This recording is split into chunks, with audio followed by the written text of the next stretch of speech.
What's up, everybody? Welcome to another episode of the Rideshare Hub. My name is Greg Wave. I have an awesome video for you guys. I had a killer day the other day. I made over $30 an hour. So I wanted to share what just this individual day looked like, because there's some really cool things about this day that I'm going to show you guys in here. How a lot of the hours will start slow, but then you'll have hours later that make up for it. And one thing I've learned early on as an Uber driver is, let's say you planned on going out for 8 hours. I've had days where I went out for 3, and then it was like kind of slow, and I was like, you know what, screw it. I'm gonna go home because I don't want to be out here working in this BS slow Uber crap. So this day is a really good example of why you shouldn't do that if you have the time. If you have the time to put in that 8 hours, that 10, 12 hours, whatever you were wanting to do, don't ever quit when you're like 2-3 hours in, because almost always that I've seen, the hours will make up for themselves later on. You might give, 2 hours where you only make $10 to $15 an hour, but you're gonna have hours where you could make 60 to 70 an hour. And I'm not messing around. That's usually how my weekends go. I'll have like hours where I'm only at the 15 an hour range, and then I'll have like 4 hours towards the end of the night where I'm at like $35 to $50 an hour, sometimes higher.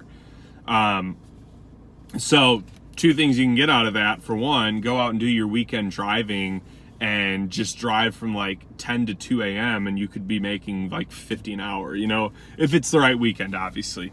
But let's jump right into this before I start blabbing just absolutely way too long. Alrighty, so from 1:30 to 2:30, let's see, 11:65. I think I also got some lunch in there, because that's like really low.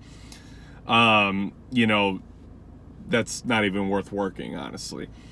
So nothing to really talk about there. I believe I just did a few rides, and then, probably grabbed some lunch, finished off with 12 bucks in that hour, So then from 3:15 to 4:25, I made $24. So that's actually, yeah, you're doing good there, over 20 an hour. That was a good hour for me.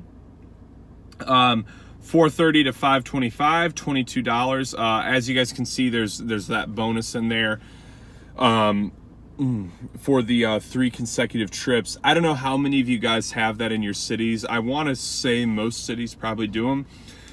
I'm a big fan of these bonuses, but I'm not gonna lie, they have hurt me before. A lot of times, if it's a really high one, like a 10 to, I sometimes get one for $13.50 if you give 3 rides. And a lot of times what happens is I give the first 2, and that third ride, I think last week I waited over an hour one time to get that third ride to get a $13 bonus. So I wanted to jump in real quick and tell you guys, be careful with those. In most cases, they're good, but be prepared to sometimes have to wait for that third ride. I don't know if that's Uber just being annoying.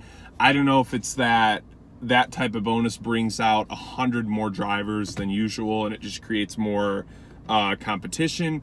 Honestly, I have no idea, but it happens to me a lot. But most often, it's just like any other rides you'd give. You just bang them out 3 in a row, and you get the bonus. So I love it. Getting an extra $5 an hour, I mean, that's huge. That's the difference between $15 and $20 an hour is like massive. So I would say aim for these bonuses, but don't be married to them. All right. Alrighty, so then 5:30 to 6:30, $33 an hour, plus I had another $5 bonus. So again, you guys are seeing there's already an extra $10 there. And again, another super powerful hour, $33 just in that hour. So that was a great stretch for me. Absolutely crushed it. Let's see. And then from 6:30 to 7:30, $12. So a slow hour. I believe I was doing Lyft this day as well. So I'm guessing that I probably gave a Lyft ride in that hour as well. I almost always am running Uber and Lyft at the same time, but Uber's just way more powerful. I'm not even showing my Lyft stuff because all it really was a ride here and there. 7:30 to 8, killer, $32. So then I went home. This is what's cool. Went home, took a break for a while, And then I saw that there was a concert letting out later in the day, so I hopped back in. Obviously, you see that next ride doesn't even come until 11:15, but $75 for that ride. So that was a killer ride, obviously, and that, you know, to some degree changed up my entire night.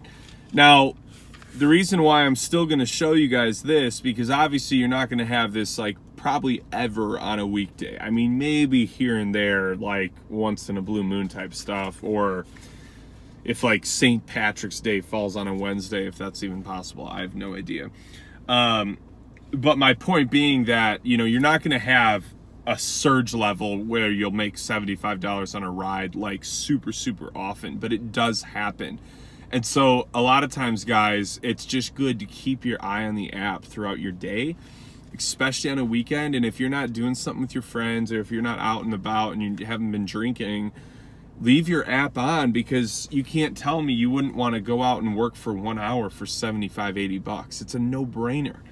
And even if you have been working, like maybe you wanted to stop at 11, but if you see this is about to happen, you've got to stay out there for that extra hour, because that can literally be $75+, $50+, you know, a really good number.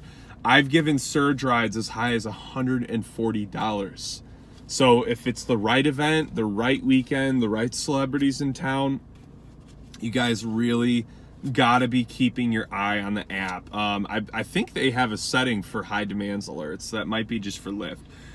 So to recap, some things to keep in mind about this day. There was 8 surge rides. Now, only 2 or 3 of those were really substantial. You know, some of those made a few rides more like $10 to $12, I believe, and obviously the $75. For those of you who are wondering, that was a $51 surge. Now, that wasn't like I drove through a $51 surge area, but for those of you who don't know, if you give a long distance ride on a high enough surge amount, you don't just get that surge amount on top of the ride like you do normal surge rides. What they do is they multiply. I don't know the percentage of how it works. If somebody knows, leave it in the comments. But you basically get that surge amount multiplied on some percentage into each mile. So that's how you always hear these stories from passengers about, oh yeah, I had to pay $300 for an Uber ride. But a lot of times what happens is they lived over an hour away from the concert or the event they went to. Then the driver has a $10 plus surge, for example.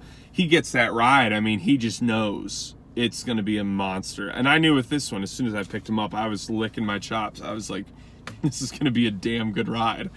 And sure enough, it was. So that's what I'm saying. Like, these types of surges, they're always worth the risk, even if there's going to be a long wait. So a lot of times with concerts, you're going to get jam-packed in lines getting out, but it's 100% worth it. If anything, just end your day on it and it'll make it feel more tolerable. But if you're going to be adding $70+, $50+ to your pay at the end of the day, that's going to jump you from like averaging 15 an hour to like 23 an hour or whatever it is. So like on this day, I probably only made $20 an hour on this day, but because of that last ride, I bet you that that's what bumped me up to that $30 an hour mark. So some other things about this ride, let's see, I'd made 16 bucks in tips. That's actually pretty low for me. Usually on a weekend, I make more than that. So I feel like I could have actually had like a $32 or $33 an hour day. And then obviously I had the 10 bucks in bonuses. So, but let's do this. All right. So if you take away that $75 ride and you take away the bonuses, you're looking at 85 bucks. And let's even say hypothetically some of the surge wasn't there. That's $100 less in the day. That's a huge amount of money for, you know, really you're talking an extra 2 hours of work. So the reason why I wanted to say all of that is because all of this is so key for your weekend driving. If you're going to want to hit days like this, You can, but you've got to put in the time so that Uber can balance itself out. What I mean by that is what I was saying earlier. If you work 3-4 hours and you call it quits because you feel like it's being slow, well, you haven't given the day enough time to progress. You might have just been in the wrong area all day. You might have just gotten crappy customers all day. A lot of times I hit numbers like this and there wasn't any surging. I just was like killing it with customers and getting crazy tips. I've had days where I've made over $130 in tips just in a single day. It does happen, you know? So you've got to put in the time to get the results, you know? On your weekends, if you put in 10 to 12 hours, which is long, I know that's really long, it is like, I can guarantee it, it's going to pay off unless there was a zombie apocalypse and everyone's dead in your town. But if not, you should be good if you put in the time. So that's what I got for you guys. That was my $30 an hour plus Uber day. I hope you guys enjoyed this video. I mainly just wanted you guys to see the value in just working one day, what that can look like a lot of times. And that, you know, achieving numbers like $30 an hour plus is still to this day possible. I know a lot of drivers who think it's not because of how much has changed with Uber. It is very, very possible. So right on, guys. If you liked this video, be sure to give it a thumbs up and subscribe to the channel. Got some more content coming for you guys soon. I hope you guys are killing it out there. Let me know any questions you have, and I will talk to you all soon.